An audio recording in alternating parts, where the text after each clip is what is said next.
اس virus سے بھی بچو جو انسانیت کے روح کو کھا جائے، اس وائرس سے بھی بچو۔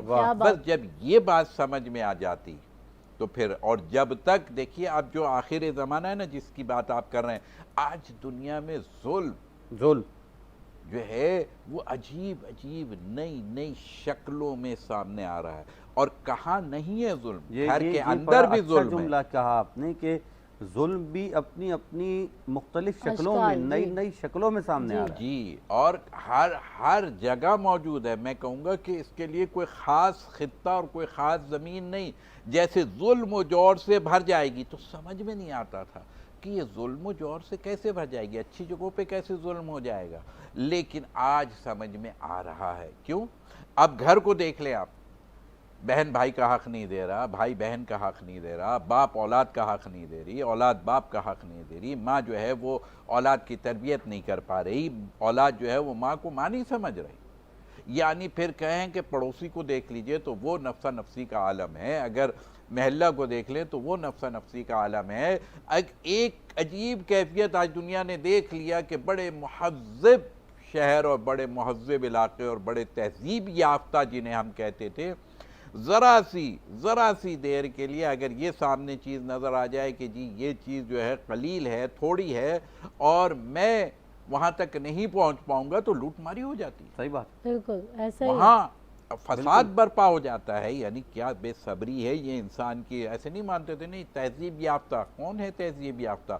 وہ ابو جہل بھی بڑا پڑھا لکھا تھا، بالکل جسے رسول نے ابو جہل کہا تھا۔ آج بھی بڑے بڑے پڑھے لکھے موجود ہیں، مگر کیا ہے، ہو سکتا ہے کہ وہ ابو جہل کی صورت میں نظر آ رہے ہوں۔ جہل کے لیے کوئی خاص شکل نہیں ہوتی ہے، جہل اپنی علامات سے پہچانا جاتا ہے۔ یہی بات رحمان کے لیے بھی ہے، رحمان کو ڈھونڈنے سے نہیں ملے گا، رحمان کو محسوس کرنے سے ملے گا۔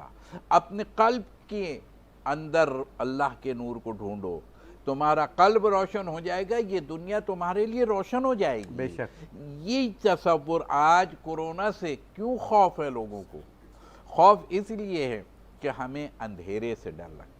سبحان اللہ۔ اگر میرے قلب کے اندر نور ہوتا تو مجھے اس اندھیرے سے جو اگلی منزل میں آنے والا ہے اس سے ڈر نہیں ہوتا، کیونکہ مجھے وہاں اندھیرا نہیں روشنی نظر آ رہی سبحان تھی۔ اللہ۔ اور یہی بات ہے آخر زمانے میں کیا ہوگا، آخر زمانے میں یہی ہوگا کہ 2/3 انسانیت کو ختم ہو جانا ہے، واہ، اور 2/3 میں 1/3 انسانیت کو وبا سے ختم ہونا ہے، اور 1/3 انسانیت کو جنگ و جدال سے ختم ہونا ہے، فساد سے ختم ہونا ہے۔ علامات میں لکھا ہوا ہے، یہ علامات میں مسلمہ ہے، تو 1/3 نے بچ جانا ہے۔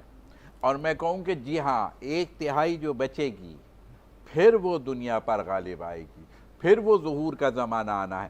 یعنی گویا وبا سے بھی مریں گے ابھی لوگ۔ اب ہم اس کو تسلیم ہمیں کرنا پڑے گا۔ تسلیم کیا ہے کہ یہ شیطان، اب آپ اس کی وجوہات کچھ بھی لائیں مگر اس وقت وہ غالب آیا، اب اس کا توڑ نکالنا ہے۔ اور اس کا سب سے بہتر ویکسین اس وقت یہ ہے کہ اپنے آپ کو آپ کسی بھی وائرس شدہ سے بچائیے۔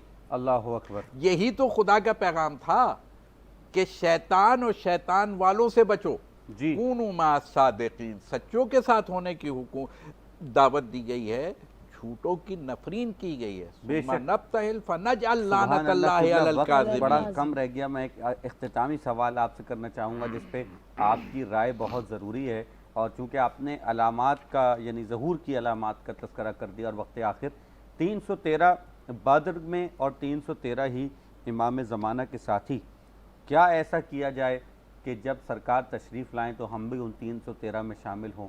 ہمیں کیا ایسا کرنا ہے؟ اختتامی لمحات ہیں، آپ کیا پیغام دیں گے؟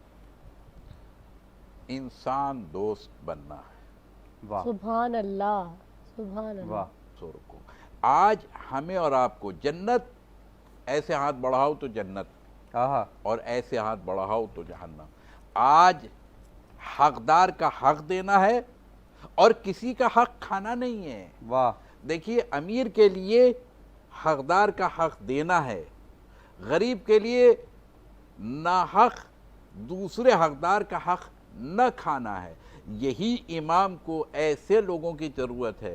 میں ایک واقعہ نقل کروں گا تاکہ اس سے بات واضح ہو جائے کہ امام مولا علی کے پاس یہی قمبر آئے یا کسی اور کے حوالے سے بھی روایات میں ہے، لیکن قمبر آئے اور انہوں نے کہا مولا بہت دن سے فاقے ہو گئے ہیں اور مولا بس آج بھوک برداشت نہیں ہو رہی، اب برداشت سے باہر ہو گئی ہے۔ تو مولا نے کہا اچھا تو کیا چاہتے ہو؟ کہا مولا وہ رزق کی ضمانت اللہ نے بھی لی اور آپ نے بھی لی ہے، تو رزق چاہیے اور پھر مطلب مال چاہیے۔ ٹھیک۔ تو مولا نے کہا اچھا ذرا نیچے دیکھو۔ جب نیچے انہوں نے دیکھا تو وہ جو ذرات پڑے تھے، وہ جو سنگریزے پڑے ہوئے تھے، وہ جواہر بن گئے، بے شک سونا اور چاندی بن گئے۔ تو انہوں نے کہا ہاں دیکھ لیا، تو میں نے کہا لے لو۔ وہ جھکے اور اتنے سارے سنگریزے جو جواہرات میں بدل گئے ہیں، جو سونے میں اور چاندی میں بدل گئے ہیں، ان میں سے ایک ڈھیلا اٹھا لیا۔ اچھا، ایک ڈھیلا اٹھایا۔ یہ میں کسی کو پیغام دے رہا ہوں، آج جہاں مال آ جائے بس سب مجھے مل جائے۔ بالکل صحیح۔ دیکھیے مولا والے جہاں امیر کا حق ہے دینا، وہاں غریب کا حق ہے اتنا ہی لینا جتنی اس کی ضرورت ہے۔ بالکل دونوں کے لیے دین آیا ہے، صرف امیر کے لیے دین نہیں ہے، صرف غریب کے لیے دین نہیں ہے، دینے والے کے لیے بھی دین ہے اور لینے والے کا بھی دین ہے۔ تو دین کے دائرے میں دونوں کو رہنا ہے، اور یہی زمانہ جس کا آپ کا سوال ہے کہ ہمیں کیا کرنا ہے، ہمیں صرف عدالت پر رہنا ہے۔ تو انہوں نے ایک ڈھیلا اٹھایا، مولا نے کہا نہیں نہیں یہ سب تمہارے لیے ہے، یہ سب تمہارے لیے۔ کہا مولا مجھے تو آج اتنا، یہ بھی میرے لیے بہت کافی ہے، تو مجھے تو آج بھوک لگی ہے، میں نے آج کہا نہیں آگے کام آئے گا، اب ہمیں حوث کیسے ہوتی ہے، آگے کام آئے گا، لے لو جمع کر لو، یہ ایک نظریہ ہے باقاعدہ، معاشرے میں عام ہے اس وقت۔ اچھا تو ان کا نہیں مولا، جس مولا نے آج کیا رزق مجھے دیا ہے، واہ، وہ مولا کل بھی میرا مولا ہے۔ واہ، کل جب مجھے ضرورت ہوگی تو کل میرا مولا کل مجھے دے گا، آج کا مولا آج دے رہا ہے، کل میرا مولا کل بھی دے گا۔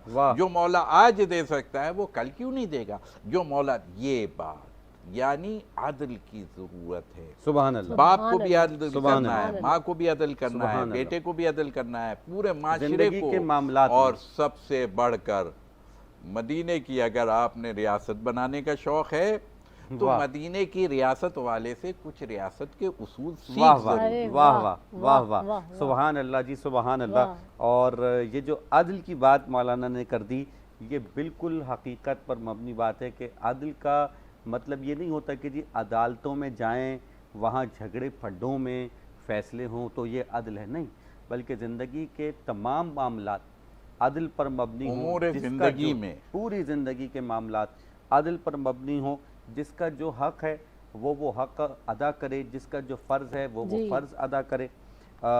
یقیناً کہ اگر تمام لوگ اپنے فرائض ادا کرنے لگیں تو پھر ایک ایسا معاشرہ بن سکتا ہے کہ جس کو ہم کہہ سکتے ہیں کہ وہ ریاست مدینہ کی ایک عملی تصویر ہوگا۔ کچھ کہنا چاہیں گے؟ سبحان اللہ جی، بالکل آخر میں بس اتنا ہی، جیسے کہ قبلہ نے ابھی بیان فرمایا، کامل اور جامع گفتگو یہاں پر ہو گئی، لیکن ایک بات جو آپ نے کہی کہ انسان دوست بنی ہے جس سے ہم جو ہے مولا کو راضی کر سکیں۔ بس میرا بھی یہی پیغام ہے کہ تو راز کن فکا ہے، اپنی آنکھوں پر عیاں ہو جا، خودی کا رازداں ہو جا، خدا کا ترجمہ ہو جا، حوث نے کر دیا ہے ٹکڑے ٹکڑے نو انسان کو، اخوت کا بیاں ہو جا، محبت کی زباں ہو جا۔ سبحان اللہ جی، سبحان اللہ۔ تمام دیکھنے والوں کا بہت بہت شکریہ، مولانا حسین مسعودی صاحب آپ کا بہت بہت شکریہ، اور تمام ہی وہ مہمان جو ہمارے اس پروگرام میں شریک رہے، ان سب کے لیے بہت ساری دعائیں، ان سب کا میں بہت بہت ممنون اور مشکور ہوں۔ پروگرام کا اختتام کریں گے اس دعا کے ساتھ کہ پروردگار عالم ہم سب پر آسانیاں عطا فرمائے اور آسانیاں تقسیم کرنے کی توفیق عطا فرمائے۔ انشاءاللہ کل صبح آپ سے پھر ملاقات ہوگی، تب تک کے لیے اپنے میزبان سید عمران مہدی اور سیدہ ہیرا شیرازی کو اجازت دیجیے۔